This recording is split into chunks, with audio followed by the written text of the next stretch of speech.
AI বা artificial intelligent বা কৃত্রিম বুদ্ধিমত্তা এটা এখন বহু আলোচিত বিষয় এবং অত্যন্ত গুরুত্বপূর্ণ বিষয়। প্রথমে জানা যাক এআই বা কৃত্রিম বুদ্ধিমত্তা কী।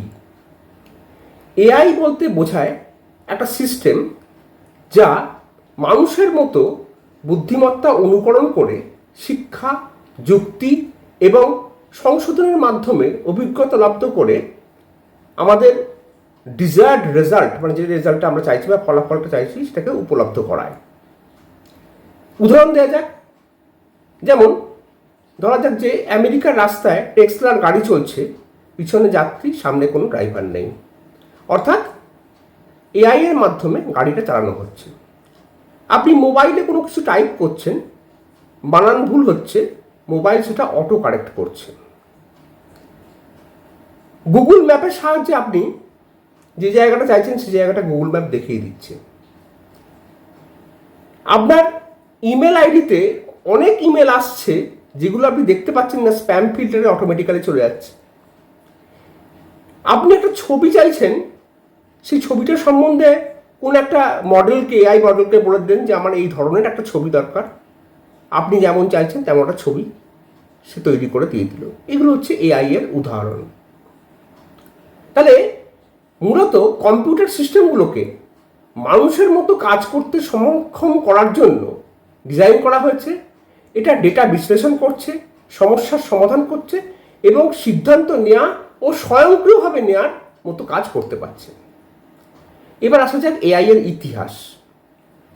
দার্শনিক এবং গাণিতিক মূল উপলব্ধ ধারণা যেটা, সেটা কিন্তু বলতে গেলে বলতে হয় বহু পুরনো আগেকার কথা। অ্যারিস্টটলের কথা, লেবিনসের কথা এবং জর্জ বুলের কথা। জর্জ বুল, যার নামে বুলিয়ান অ্যালজেব্রা বিখ্যাত। কিন্তু তত্ত্বগতভাবে ধরতে গেলে অ্যালান টার্নিং 1950 সালে এনাকেই প্রথম ফাদার অফ এআই ধরা হয়। ইনি যন্ত্র যে মানুষের মতো বুদ্ধিমত্তা প্রকাশ করতে পারে এই ব্যাপারটা প্রমাণ করেছিলেন।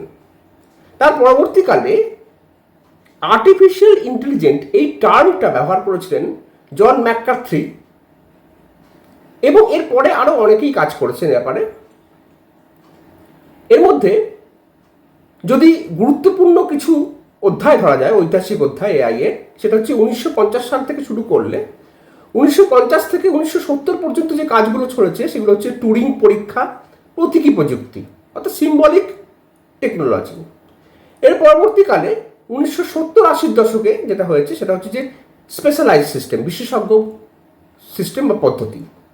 1990 থেকে 2000 পর্যন্ত হচ্ছে মেশিন লার্নিং, নিউরাল নেটওয়ার্ক, খুব ইম্পর্টেন্ট একটা জিনিস নিউরাল নেটওয়ার্ক। 2010 থেকে এখনো পর্যন্ত যেটা চলছে সেটা হচ্ছে যে গভীর শিক্ষা, যেটাকে আমরা বলি ডিপ লার্নিং, অর্থাৎ মেশিনকে, বাচ্চা ছেলেকে যেমন শেখাতে হয় কিন্তু মেশিনকে গভীরভাবে শেখানো হচ্ছে। জেনারেটিভ এআই, এলএলএম, এই সমস্ত জিনিসগুলো চলছে এখন। বর্তমান প্রজন্মে যে বিভিন্ন ধরনের অ্যাপ্লিকেশন মডেল আছে তারা বিভিন্ন ধরনের তথ্য নিয়ে কাজ করছে। যেমন ধরা যাক যে কথা বা টেক্সট যেটাকে আমরা বলছি তার অনুবাদ এবং সারসংক্ষেপ করার জন্য হচ্ছে চ্যাটজিপিটি। ছবি বা ইমেজ নিয়ে কাজ করার জন্য, গ্রাফিক্স নিয়ে কাজ করার জন্য হচ্ছে ডাল ই। অডিও ভয়েস ক্লোনিং হচ্ছে অডিও নিয়ে কাজ করার জন্যে। ভিডিও জেনারেশনের জন্য ডিপ ফেক, এই ধরনের বিভিন্ন মডেল রয়েছে। এখন এআই এর ক্ষেত্রে যে জিনিসটা অত্যন্ত গুরুত্বপূর্ণ সেটা হচ্ছে যে এআই যেন পক্ষপাত দুষ্ট না হয়, এআই এর যেন স্বচ্ছতা থাকে, সঠিকতা থাকে এবং জবাবদিহিতা থাকে, অর্থাৎ একটা অ্যাকাউন্টেবিলিটি থাকে এবং এআইকে নজরদারি করতে হয় এবং এআই যেন স্বশাসিত থাকে। এবার ধরা যাক যে এআই কোথায় কোথায় ব্যবহার করা হচ্ছে। এআই কিন্তু যে শুধুমাত্র ইনফরমেশন টেকনোলজিতে ব্যবহার করা হচ্ছে তা নয়, এআই ব্যবহার করা হচ্ছে প্রায় প্রতিটি ফিল্ডের ক্ষেত্রে, প্রতিটি ক্ষেত্রে। যেমন এগ্রিকালচারাল সায়েন্স, এখানে পরিবর্তিত আবহাওয়ার পরিস্থিতিতে বা আবহাওয়ার পরিবর্তিত হলে তার জন্যে তার হারভেস্টিং প্রসিডিওরকে কীভাবে চেঞ্জ করতে হবে, ভবিষ্যতে কীভাবে কোন ধরনের ফসলের দিকে যেতে হবে, কী ধরনের কেমিক্যাল ব্যবহার করতে হবে, তার পুঙ্খানুপুঙ্খ বিশ্লেষণ এআই করে ফেলতে পারছে। মেডিকেল সায়েন্সের ক্ষেত্রে রোবোটিক সার্জারি, মেডিকেল সায়েন্সের ক্ষেত্রে মডেলকে উদাহরণস্বরূপ প্রায় 10,000 এক্সের ছবি দিয়ে দেওয়া হলো, সেখান থেকে সে বিশেষ কোনো ধরনের রোগ পাচ্ছে কিনা, সেই রোগটা কাদের কাদের হতে পারছে, এই ধরনের একটা বিচার বিশ্লেষণ সে করতে পারছে। এডুকেশনের ক্ষেত্রে সে 24/7 সার্ভিস দিতে পারছে। অর্থাৎ একটা চ্যাটিংয়ের মাধ্যমে একটি ছাত্রের মনে হলো যে কোনো একটি প্রশ্নের উত্তর তার এখনই দরকার, সে চ্যাটবটের মাধ্যমে সেখান থেকে জানতে পারছে। এআই যেহেতু এখন সম্পূর্ণ চলে আসছে, তাই যে কোনো ধরনের মার্কেটিং, সেলস, এগুলো সমস্ত এআই ওরিয়েন্টেড।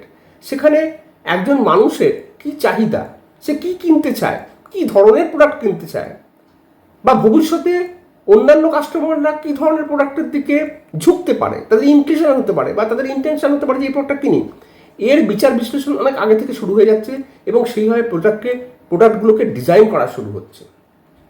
এইগুলো হচ্ছে বিভিন্ন ধরনের কাজ, প্রায় সব ক্ষেত্রেই এআই করে থাকছে। এখন সবচেয়ে বড় প্রশ্ন হলো, তাহলে কি এআই যদি সবই কাজ করে নেয় তাহলে কাজ পড়ে রইল কি? মানে এআই কি তাহলে সব নিয়ে নেবে, সমস্ত কাজ নিয়ে নেবে? আসলে এআই কিন্তু হচ্ছে একটা ট্রান্সফরমেশন অফ জব, অর্থাৎ কাজের একটা স্তর থেকে অন্য স্তরে যাওয়া হচ্ছে। একসময় আমরা অফিসে কাগজপত্র ছাড়া কাজ করতে পারতাম না, কাগজের কনসেপশন উঠে গেছে। সমস্ত কাগজের তথ্যগুলোকে জেরক্স অপারেটরদের ভাড়া করে বিভিন্ন জায়গায় কনসালটেন্সিতে ব্যবহার করা হয়ে এবং তার মাধ্যমে তারা নির্দিষ্ট কম্পিউটার পদ্ধতিতে স্ক্যানিং করে সেই সমস্ত তথ্যগুলোকে তারা কিন্তু কম্পিউটারের মধ্যে অন্তর্ভুক্ত করেছে। এটাকে বলা হয় ডিজিটালাইজেশন অফ ডাটা। তো সেইগুলো তো আগে ছিল না, তা এখন তো সেগুলো হচ্ছে। সুতরাং কোনো একটা জিনিস নতুন এলে সেই জিনিসটা যে সব অ্যাবলিশ করে দেবে এরকম ভাবনা করা উচিত না। দেখা যাক যে এআই আসার ফলে কোন কোন কাজগুলো জেনারেট করবে। প্রথম কাজ হচ্ছে প্রম্পট ইঞ্জিনিয়ারিং। প্রম্পট ইঞ্জিনিয়ারিং কি?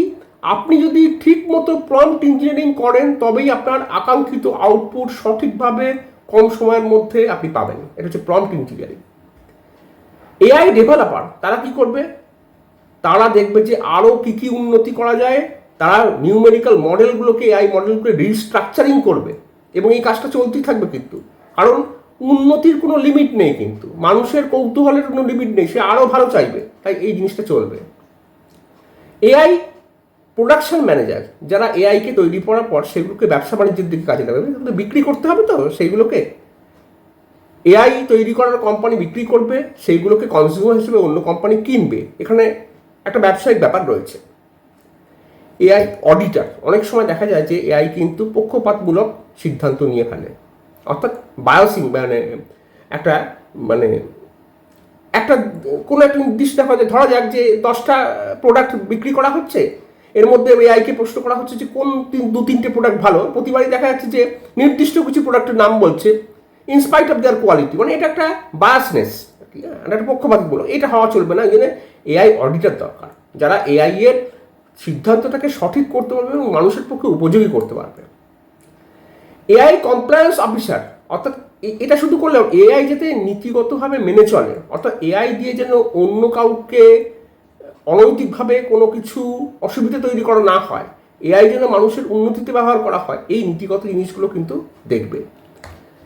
তাই এআইকে ভয় পাওয়ার মতো কিছু নেই, কিন্তু এআই একটা শাস্ত্র যেটা শিখতে হবে এবং এআই কিন্তু নন এআইকে রিপ্লেস করে দেবে। অর্থাৎ আমরা একটা কথা বলি এআই এর ক্ষেত্রে, সবচেয়ে ইম্পর্টেন্ট কথা, যে হিউম্যান ইন দ্য লুপ, অর্থাৎ মানুষকে বাদ দিয়ে, মানুষের বুদ্ধিমত্তা বাদ দিয়ে কোনো কিছু হবে না। মানুষ সবসময় লুপের মধ্যে রয়েছে। তাই মানুষ এআই শিখবে, এআই শেখা মানুষ এবং এআই যৌথভাবে কিন্তু এআই না শেখা মানুষকে রিপ্লেস করে দেবে।